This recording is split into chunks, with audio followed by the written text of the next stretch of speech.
बुद्धिमान किसान। एक बार की बात है, कालनगर नाम के गांव में एक किसान रहता था जिसका नाम पवन था। पवन अपनी पत्नी सीमा के साथ हंसी खुशी अपना जीवन गुजार रहा था। अरे कहाँ जा रहे हैं? ये खाना तो लेते जाइए, दोपहर में क्या खाएंगे वरना? नहीं, मैं नहीं ले जाऊंगा। क्यों भला? क्योंकि मैं चाहता हूँ कि जब दोपहर में तुम खाना लेकर खेतों पर आओ तो मेरे साथ बैठकर वहीं खाओ। आप भी ना। पवन सीमा के गाल खींचता है और फिर खेत पर चला जाता है। वो खेत पर जाता है तो वहाँ बहुत से किसान चिंतित होकर आपस में बातें कर रहे होते हैं। अरे, हमारे आलू तो ढंग से बिक भी नहीं रहे हैं, ऐसे तो हमारा बहुत नुकसान हो जाएगा। हाँ यार, सही कहा, कुछ समझ ही नहीं आ रहा क्या किया जाए। ये सारी बातें पवन सुनता है और समझ जाता है कि ऐसा क्यों हो रहा है। दरअसल कालनगर गांव के किसानों की एक दिक्कत थी कि वो सभी एक तरह की फसल उगाते थे। जैसे इस समय सबने आलू उगा रखा था। इससे ये होता था कि एक ही फसल बहुत ज्यादा हो जाती थी, पर उसकी मांग तो सीमित ही होती थी, जिस कारण वो सारी नहीं बिक पाती थी और किसानों का नुकसान होता था। मुझे तो पहले ही लगा था कि अगर सब लोग एक ही फसल लगाएंगे तो नुकसान होना पक्का है। पवन फिर भी अपने खेत में काम करता है और फिर शाम को घर लौट जाता है। क्या हुआ? आज कुछ सोच में डूबे हुए लग रहे हो। हाँ, असल में ऐसा है कि सभी किसान एक ही फसल उगा रहे हैं, जिसके कारण जिन किसानों की फसल बिक जाती है वो तो खुश रहते हैं, और जिनकी नहीं बिकती वो परेशान हो जाते हैं। तो फिर आपने इसका क्या हल सोचा है? मैंने सोचा है कि अब मैं कुछ अलग चीज की खेती करूंगा। क्या अलग चीज? मैं गन्ना उगाऊंगा।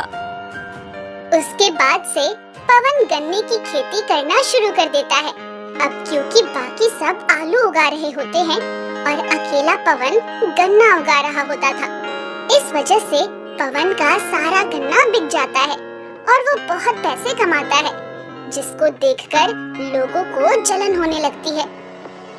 ये पवन गन्ना बेचकर तो बहुत अच्छे पैसे कमा रहा है, और एक हमारे आलू हैं जो बिकने को ही नहीं आ रहे हैं।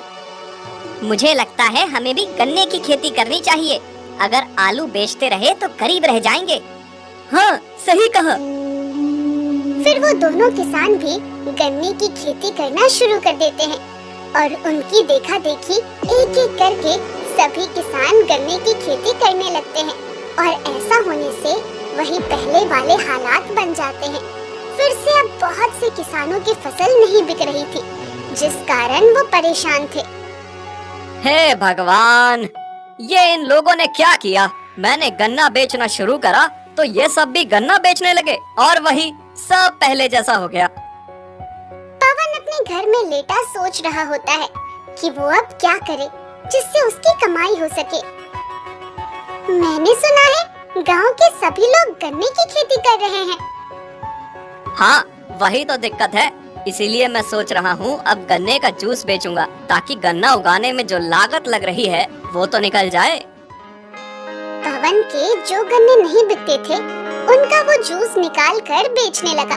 अब क्योंकि पूरे गांव में इकलौता वही गन्ने का जूस बेचने वाला था, इसलिए उसका जूस खूब बिकता है और वो अच्छे पैसे कमाने लगता है। हमारी तो वही पुरानी हालत आ गई है, पर पवन को देखो, ये गन्ने का जूस बेचकर तो बहुत पैसे कमा रहा है। हाँ, वही तो। चलो हम लोग भी गन्ने का जूस बेचते हैं। और ऐसे एक बार फिर से वही परिस्थिति बन जाती है। एक एक करके सभी किसान गन्ने का जूस बेचने लगते हैं। गन्ने का जूस बेचने वालों की संख्या से गांव की जनसंख्या तो नहीं बढ़ने वाली थी, इसलिए बहुत से किसानों का गन्ने का जूस भी नहीं बिकता था। जाने क्यों ये सारे किसान मेरी नकल कर रहे हैं। मैं जो काम करता हूँ ये भी वही करने लगते हैं और वही पुराने हालात फिर से बन जाते हैं। जाने कब तक यही चक्र चलता रहेगा। खैर चलो एक बार और कोशिश करके देखता हूँ। अब मैं गन्ने के जूस की जगह उसे गुड़ बनाकर बेचूंगा। अब बाकी सब लोग गन्ने का जूस बेच रहे थे, पर पवन गन्ने के जूस से गुड़ बनाकर बेच रहा था।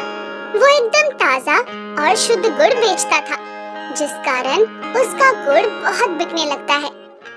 ये पवन कितना बुद्धिमान है।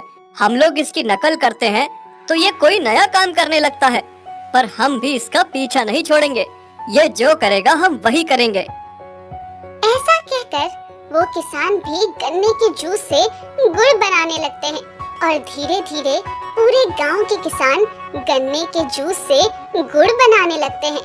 ये सब देखकर पवन को गुस्सा तो आता है, पर वो कुछ कहता नहीं है। मुझे बहुत गुस्सा आ रहा है सीमा। ये गांव में सभी किसान मेरी नकल करते रहते हैं, जिस कारण किसी की भी सही कमाई नहीं होती। तो आप एक बार सबसे बात करो, सबको समझाओ कि ऐसा करने से क्या नुकसान है। अगर वो लोग समझ जाएंगे तो उसमें सबकी भलाई है। हाँ, तुम सही कहती हो। मैं कल ही सबसे बात करूँगा। अगले दिन पवन सारे किसानों को इकट्ठा करता है और उनसे कहता है, देखो मेरे भाइयों, मुझे तुमसे एक बहुत जरूरी बात करनी है। तुम लोगों ने ये देखा ही होगा कि हम सब लोग एक ही फसल उगा रहे हैं, एक ही काम कर रहे हैं, जिसके कारण किसी का भी काम ढंग से नहीं चल पा रहा है। हम सब लोग अच्छी कमाई तभी कर सकते हैं जब हम अलग अलग काम करेंगे। पहली बात तो अलग अलग फसलें उगाओ, पर अगर गन्ने का ही काम करना चाहते हो तो सारे लोगों में से कुछ लोग गन्ना उगाओ, कुछ लोग गन्ने का जूस बेचो, कुछ लोग गन्ने के जूस से गुड़ बनाकर बेचो। ऐसे जब तुम सब लोग अलग अलग काम करोगे तो सबका काम चलेगा और सबकी कमाई होगी। अगर तुम लोग मेरी नकल करके ही काम करते रहोगे तो वही होगा जो आज तक होता आया है।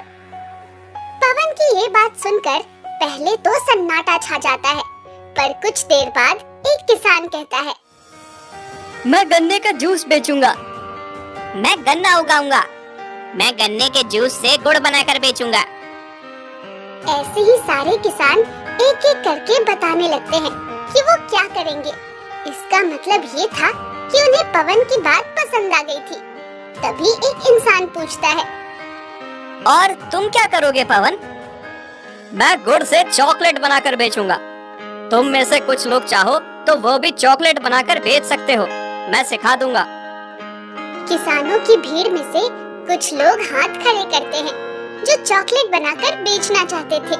और ऐसे अब उस गांव में सभी किसान अलग अलग काम करते थे और अच्छा पैसा कमाते थे। पवन नाम के बुद्धिमान किसान ने पूरे गांव की परेशानी को हल कर दिया था।